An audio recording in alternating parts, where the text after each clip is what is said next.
We'll support local products and buy local products as well. You were here the 2 days. I seen you yesterday, but I didn't get talking to you. Yeah, I was here yesterday.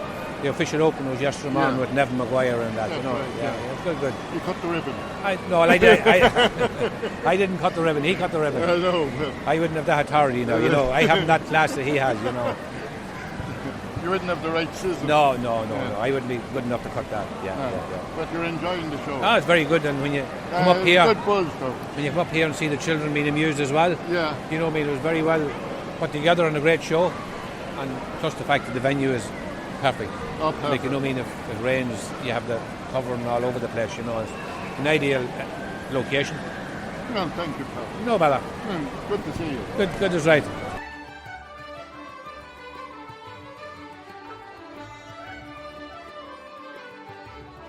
Here in the Taste of Cavan with Brendan Smith. Brendan, what kind of day did you have? A great day. This is my second day here at the Taste of Cavan. I was here from early on Friday morning right through most of the day. I had to go off to do a clinic in the middle of the day.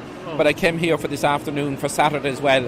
And I have to say, it's delightful to see so many people visiting our county, people from all over our county and from Monaghan as well, coming here, purchasing, seeing the good products that are on offer here in County Cavan, and to see the great quality food products that are produced in our own area, to see the huge amount of other enterprises as well, enterprises that supply the food industry, and also to see the voluntary organisations here who are doing such a wonderful job, like the Men's Shed, and to see the amount of product that has been done in that unofficial way, in that relaxed atmosphere in Men's Sheds. And I have to say heartiest congratulations to the Cavan Men's Shed group on their excellent presentation here over the past 2 days. And I know that on an ongoing basis, Monday, Wednesday and Friday, the Cavan Men's Shed meet. There's great work there, great camaraderie, people putting their skills, their knowledge, their experience to good use. And helping each other. Absolutely, and many of the people who attend the Men's Shed told me that before that they often had a lot of free time in their hands, literally weren't getting through the day as well as they could, and they find the benefit of attending the workshops, attending the men's sheds and doing the different work and learning as well as imparting their knowledge to other people as well. It's a great initiative. Oh, it is. It's fantastic. Absolutely. And I was down in the food hall, and it's hard to believe all the food that is produced here in the county. And even in Monaghan. But absolutely. You know, and it's predominantly it's a Cavan food festival. It is. It really, and I have been here every year that this event has taken place, the 6 years, and each year you're still learning of a new company that has set up business in the meantime that we're often not aware of the huge amount of good employment that's being given by these local companies that grew within all our own local communities. And I say well done, and well done to Cavan County Council and the officials in the council who put so much additional work into this, and the many volunteers as well who make this event possible. And of course we are blessed here in Cavan Town to have the Cavan Equestrian Centre. Thanks, Brendan, and thank you for listening to Cavan Online Radio at the click of a button. Going to leave you with Kevin McDermott and My Native Cavan Town.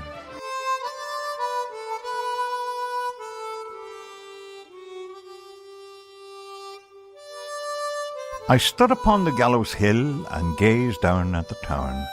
My mind went back some 50 years to when I was around. My place of birth, so snugly set, so peaceful and serene, and I thought of all the changes that those narrow streets had seen. I see that fine cathedral, now weathered grey and drab, whose golden cross I often saw from the Milebush near Drumcrav. The lofty Church of Ireland, standing stately in its shadow, whose clock chimed out the daily hour across a Cady meadow. Bridge Street and the Scout then, where with dues and book of deeds we listened to the Master who took care of all our needs, and honest John who did his best our troubles to defuse, a saintly man who worked all week in Brady's selling shoes. The Magnet and the Owl Hall where silver screens did flicker, with images of Jean and Rye and a trusty steed named Trigger. Outside those doors we'd weekly queue, we'd jostle, shove and push, to hold our place in what was called that damn fourpenny rush. The brothers' school where tears were shed, where boys were taught to read and learn about the many things that one day we would need. Where teachers dressed in cassocks black and Brother Mark was king, where leather straps did rend the air and caused our hands to sting. And then St. Patrick's College, where the well-off boys did go, but not for me, an ordinary lad who lived up in Own Row.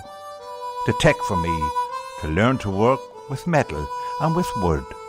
My mother said in later life, those skills will do you good. A stone of spuds from Harry's, the coal from Fagin's yard, some paint and paper from the stores, then buyers for the lard. A piece of shin from Hickey's, a vest from Morris Brady's, a part-worn suit from Anthony Farrell's, then Vera's for the ladies. 5 apples for a penny from Joey's in the Acre, and ice cream from Kate Bannon's, and Foster's for the paper. The smell of sweets in Maggie's shop, and the empty chocolate boxes. A pound of ham from Barney O's, a pair of boots from Fox's. The convent with its early mass, then fishing out at Ran. The Sunday march to Breffni Park with the Cavan Labour Band. Some oranges from McCaffrey's, a half-time treat for all. Then watch our local heroes play a team from Donegal. Diving from the springboard that stood at Swelling Lake. Sitting in the central, drinking tea and eating cake. And then, before the Cayley, go with Tolly for a jar, or take a spin to somewhere else in Rafter's hired car. The town hall, where we often danced to Eugene Leddy's band. With polished shoes and brill-creamed hair, we thought ourselves so grand. 'Twas there we met the local girls, and those from Ballinya, and swung our way through jigs and reels with some as old as Ma. The lovely old pavilion, where Dixon's band held sway, and thrilled the dancers gathered there with music of the day. A place where hearts were broken, or sometimes joined forever, where afterwards young lovers kissed near the road to Killynebber. Wolfe Tone Street and its barracks, where I joined the FCA. The yearly trip to Gormanstown, 2 weeks on army pay. The church parade on field days, and the shooting on the ranges, with dinner first in Donahouse, all free by prior arrangement. The mineral waters, where I worked with Benny, Ba and Tommy. The endless trips around the pubs delivering from a lorry. And then the termination at the end of every season. Last in, first out, and lack of work was usually the reason. I hear again the laughter from those happy teenage years. The echoes of the songs and tunes still linger in the air.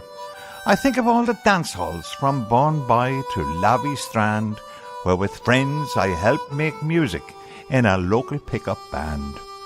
I remember all the tears I shed that day at Cavan Station, when I joined the 50s exodus, the shedding of a nation. I left to work on foreign shores to earn an honest pound, and I said farewell to my boyhood friends and my native Cavan town. And now I take my final look at that familiar scene. With tear-dimmed eyes I turn away and leave that old fair green. A stranger in my native town, no reason now to tarry, for my only kin are all at rest in their graves at Killygarry.